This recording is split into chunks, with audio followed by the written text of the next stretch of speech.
경기도 고양에서 일어난 저유소 폭발 화재 경찰 수사 결과가 나왔습니다.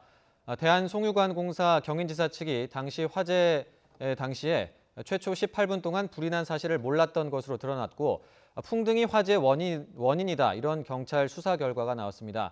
자세한 내용은 강신업 변호사 그리고 이종훈 시사평론가와 함께 살펴보겠습니다. 두 분 어서 오십시오. 안녕하세요. 네, 먼저 지난 일요일에 있었던 이 대한송유관공사 화재 간략하게 내용을 좀 정리해 주시죠. 네, 우선 이제 개요만 제가 설명을 드리면 그날 이제 10시 이제 54분경이었고요. 그러니까 고양시에 있는 그러니까 저유소 한 곳에서 폭발 사고가 이제 발생을 했습니다. 저유 탱크가 14개가 있는데 그 중에 하나가 이제 폭발을 한 거고 뚜껑이 이제 날아갈 정도의 대형 폭발이었습니다.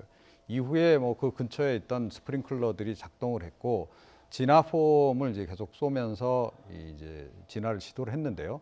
진화에 결국 실패했고 1시께 이제 12시께 2차 폭발이 일어납니다. 그래서 경찰이 이제 이 서울과 경기에 있는 전체 소방 장비들을 다 동원해서 진화를 이제 시도를 했고요.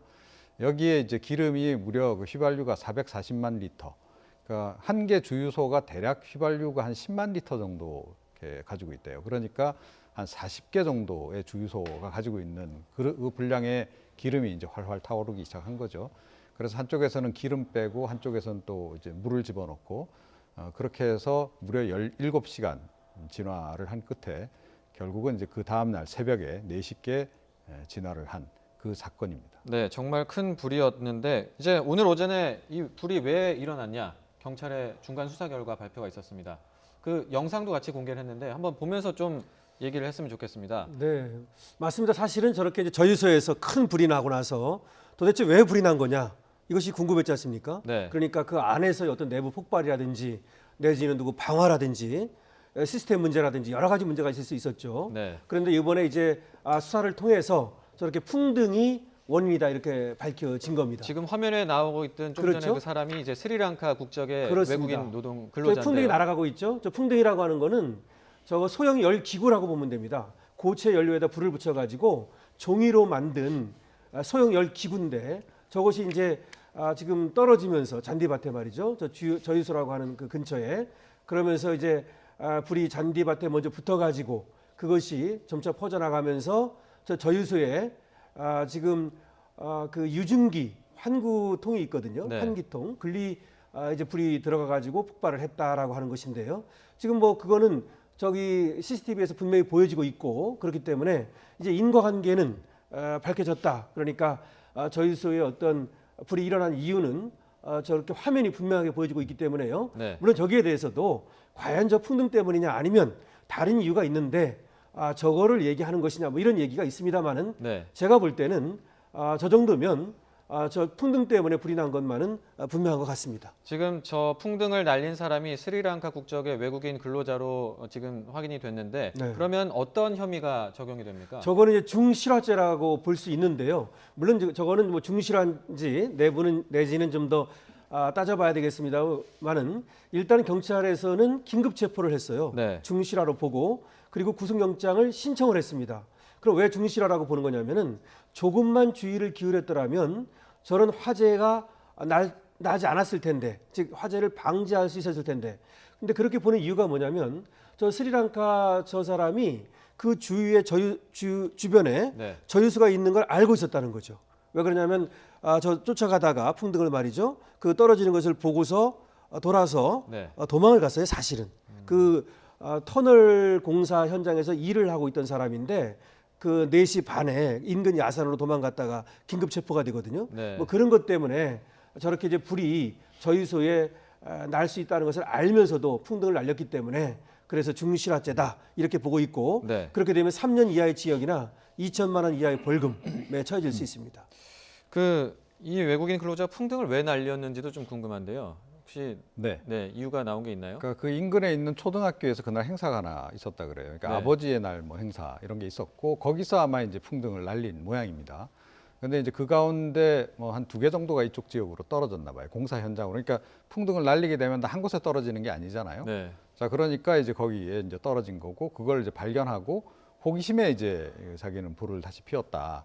아시다시피 이게 고체 연료로 해서 이제 불을 이제 피우게 되는데 한참 날다 보면 이게 바람에 불이 꺼져서 떨어지는 경우도 있거든요. 그래서 이런 경우가 아니었나 싶어요. 그런데 그걸 이제 다시 이제 불을 태운 거고 이 사람은 이제 이게 이 저유소가 옆에 있는 거 사실 공사하면서 늘 그 옆에 있으니까 봤을 텐데 네. 아마 본인도 그래서 깜짝 놀라가지고 이게 저유소 방향으로 가니까 쫓아온 게 아닌가 싶어요. 네, 호기심 그렇습니다. 때문에 날린 풍등이 참 큰 화재로 번지면서 굉장히 많은 재산 피해도 냈고 정말 난리가 났었는데 지금 외국인의 경우인데 어떻게 사법 처리 절차가 어떻게 될까요?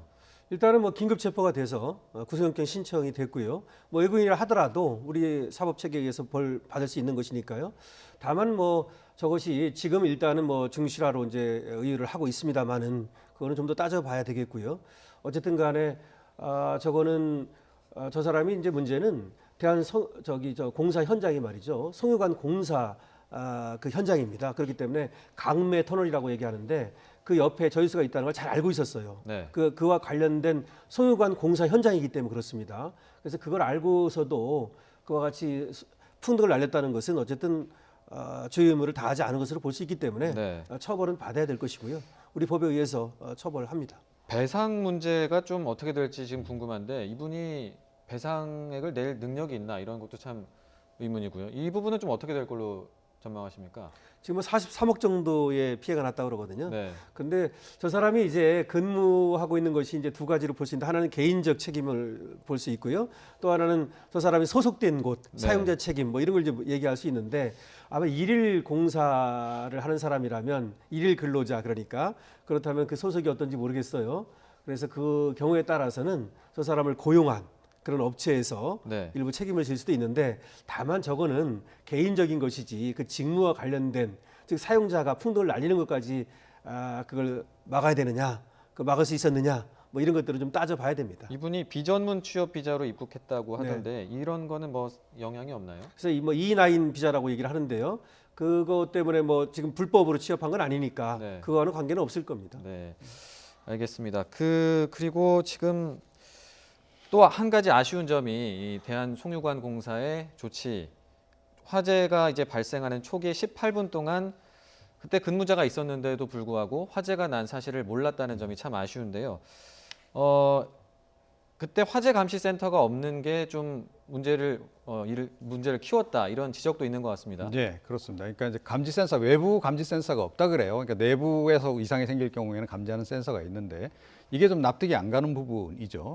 그 감지 센서가 뭐 가격이 비싸지도 않답니다. 100만 원 정도. 그것도 네. 없었다 그러고 그다음에 이제 조금 전에 이제 유증기 말씀을 하셨잖아요. 그러니까 유증기가 나오는 그 환풍구 쪽으로 이게 불이 나서 들어가서 대형 폭발로 이어진 것으로 좀 추정이 되고 있는데 네.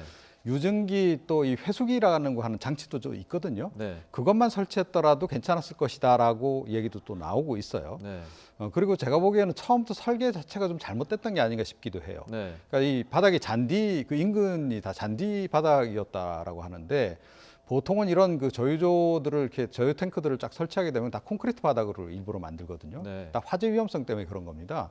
그래서 그 부분도 좀 납득이 안 가고 그런데 가장 결정적으로는 어찌 됐건 그 비싸지도 않은 감지 센서 몇 개만 그 주변에 달려 있었어도 충분히 이게 화재가 감지가 사전에 됐을 것이고 무려 18분입니다. 그 시간 동안 같으면 초기에 이제 조금 전에 불 났는 장면도 봤습니다만 굉장히 크게 화재가 처음에 불이 확 붙지 않습니까? 네. 자, 그런 상황 같으면 충분히 감지가 당연히 됐을 것이고 그때 초동 대처에 나섰으면 아마 5분 이내에 이게 진화가 가능했을 겁니다. 그럼 이런 대형 사고로 이어지지 않았겠죠. 네. 문제는 이런 그러니까 이 저유조를 가진 곳이 지금 이런 저유 시설이 지금 8곳이 있다 그래요. 그런데 지금 국가 중요 시설로 지정된 곳은 지금 딱 한 군데밖에 없다는 겁니다. 네. 나머지 7곳도 그러면 이와 유사하게 좀 관리되고 있을 가능성이 높고 그곳에도 지금 감지 센서가 설치 안 돼 있을 가능성이 높다라고 생각한다면 좀 아찔해지죠. 네. 그 주요 기관 시설로 지정이 됐느냐 안 됐느냐도 문제고 지금 기관 시설로 지정이 됐다고 하더라도 사실 지정되지 않은 거랑 크게 그 관리라든지 이런 게 차이가 없지 않습니까? 없어야 하는 거죠. 원칙적으로는. 그런데 실제로는 모르겠어요. 이번에 이제 이 화재가 발생하고 보니까 그러면 국가 중요 시설 같은 경우에는 뭐 경비 인력도 있고 외부에 사람들이 지키고 뭐 이런 식으로 이제 할 텐데 이 일반 시설로 이제 분류된 경우에는 이번 경우처럼 이렇게 부실하게 관리되고 있을 가능성이 높은 거죠. 그러니까 감지 센서 하나 설치 안 하고 네. 그렇다 그러면 이건 사실은 지금부터라도 빨리 뭔가 대책을 세워야 되는 그런 그 상황입니다. 네, 기관 시설이고 아니고를 떠나서 어쨌든 저렇게 화재 위험이 항상 있는 곳에 관리가 상당히 허술했다는 점이 이번에 드러난 그렇죠. 것 같습니다. 네. 그게 문제인 것 같은데요. 그리고 지금 말씀을 듣다가 생각이 난 게 지금 아까도 말씀해 주셨지만 주변 초등학교에서 이제 풍등 행사를 했고 그게 날아와서 그거를 이 외국인 근로자가 불을 다시 붙여서 날려보냈다는 거 그렇죠. 아니겠습니까? 네. 그런데 그 인근 초등학교도 사실 이 저유소랑 그러면 가깝다고 볼 수도 그렇죠. 있을 텐데 거기서 그때 날린 풍등이 문제는 없는 건지 이런 궁금증이 생겼습니다. 만약 그것이 그 잔디밭에 떨어졌다면 똑같은 결과가 나올 수 있는 네. 것이죠. 저게 이제 그 인근 초등학교 한 800m 떨어졌다고 그래요. 거기서 이제 아버지 뭐 캠프라는 것이 있었는데 약 80개 정도를 날렸는데요. 그중에 2개가 이쪽으로 왔다는 겁니다. 네. 그래서 그거 하나를 주워 가지고 저 스리랑카 사람이 날렸다 이렇게 되는 것이거든요. 그러면 저렇게 풍등을 날릴 수 있느냐 이것이 문제 아니겠습니까? 네. 사실은 작년에 12월에 소방기본법을 개정했어요. 그래서 과거에는 어떤 모닥불이라든지 불장난 이런 것들을 금지할 수 있었거든요. 그런데 이번에 작년 12월에 이제 개정을 하면서 이 풍등을 제한하거나 금지할 수 있게 했어요. 소방서장이라든지 소방본부장이. 근데 중요한 거는 제한하거나 금지할 수 있게 한 겁니다. 근데 제한하거나 금지하려면은 저렇게 풍등 행사를 한다는 것을 알아야만, 신고가 돼야만 금지를 하거든 뭐 제한을 하든 할 수 있는데 전혀 모르는 상태에서 네. 그 초등학교처럼 말이죠. 그렇게 날렸다. 그럼 그걸 처벌하시냐? 그건 아닙니다. 그러니까 날리지 말라고 막았을 때, 금지했을 때 그걸 어기고 날리면 200만 원 이하의 이 벌금에 처할 수 있는데, 네. 근데 그걸 그냥 그러니까 다시 말해서 신고도 안 하고 그래서 제재도 안 받고 자기가 날렸다. 그러면은 처벌할 수 없어요. 그렇기 때문에 사실은 이 법이 그냥 날리는 걸 완전히 막아야 되는 게 아니냐. 어떤 일부 장소 같은 데를 지정해서 말이죠. 네. 더군다나 우리나라는 산이 70%나 정도나 되고 네. 이런 게 있습니다. 그래서 일단은 저 스리랑카 사람도 말이죠. 불만 나지 않았다면 저 풍등 날린 것만 가지고는 처벌할 수 없었습니다. 네. 참 영국이라든지 미국 같은 나라 네. 그런 선진국도 했던 저 풍등 날리기는 법으로 이제 금지가 돼 있다고 금지가 그래요. 돼 있고요. 네.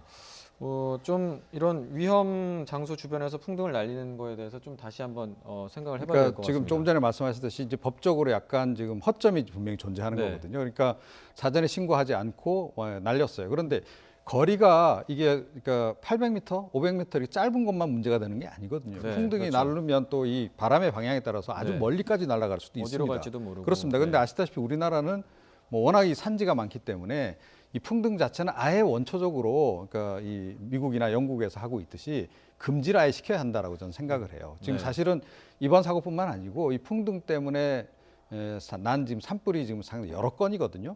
거의 뭐 담뱃불 다음 정도가 될 정도로 요즘에 풍등으로 인한 사고가 많아서 풍등으로 이제 최근에 뭐 행사장에서 많이 활용하다가 이걸 좀 많이 자제하는 분위기인데 아예 이 차제에 좀 금지를 시키는 것이 좋겠다 그렇게 생각을 합니다. 네, 이번 화재로 이제 좀 상당히 그 주요 시설의 안전 관리 문제도 부각이 됐고 또 풍등 같은 저런 문제도 글쎄요. 한번 짚어봐야 될 것 같습니다. 앞으로 이제 경찰 수사를 좀 더 지켜봐야 될 것 같고 정확한 화재 원인이 이제 정말 그 풍등에서 시작된 불이 그 유증기 환기구로 연결이 됐는지도 이제 확실히 이제 수사 결과가 나올 것으로 보이는데 그때까지 좀 기다려봐야 될 것 같고요. 예.